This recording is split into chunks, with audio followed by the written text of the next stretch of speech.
Complete streets are a way that we design every road. We look at the bikes, we look at pedestrians, we look at drainage. We want to see that there's a path for everyone, from the raindrop to the bicyclist.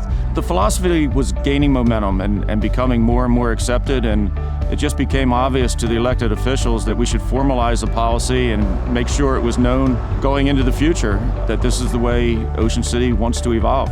The guidance I use for implementing complete streets are the same manuals that I used to design the roads prior to complete streets. I use the MUTCD heavily. I use the AASHTO manuals. I also use the New Jersey DOT manuals for bicycle facilities and pedestrian facilities. Everyone's involved, our police department, our traffic safety people, our engineering staff, our planners, the planning board, and the city council. Typically, the police come to me with a problem, or the community comes to me with a problem. I develop some solutions, then we have community meetings where we present several alternatives that we're happy with. You need everyone to kind of get in the room and say, here we are, do we all want to get there? And usually, we all do want to get there. And then it's, how do we do it? The success we've had in Ocean City with our family-friendly bike route on Haven Avenue and our complete streets approach throughout the town has really built a lot of momentum through all levels of government. The state, when they built the Route 52 causeway back here, they put a mixed-use path along it that's really seen a lot of success. That multi-use path connected directly to our Haven Avenue bike boulevard. When our officials and public started to watch the public go out and fish and run and bike and roller skate out on that bridge, and it just brought huge volumes of people into that part of town. And all of a sudden we said, we need more connectors. The Hawk Signal on 9th Street was about getting people from the southern half of our family-friendly bike route to the north half of the island. 9th Street was like the Grand Canyon. You'd have bikers heading north and bikers heading south. But when they got to this 9th Street divide, they'd look around and then kind of turn around and head back the other direction. We needed to find a safe way for the people to cross 9th Street, so we implemented the Hawk Signal at that point. People think biking is only for recreation, but it's really for transport as well. We have a lot of young kids that are waitresses and working in summer jobs, and they're on their bikes. 2 years ago, we implemented our first on-street bike corral. And 3 short years later, the city is looking to add 10 businesses next year to that program. And we have to do a lottery system because so many of the businesses realize the value of that.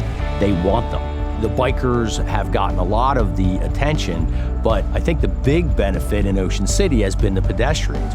We're always looking to help out the pedestrians too, by doing bump outs at the corners to reduce the crossing length of crossing busier streets. It also slows down and calms the traffic from cars speeding along past the speed limit to getting them more into line with the regulations of the town.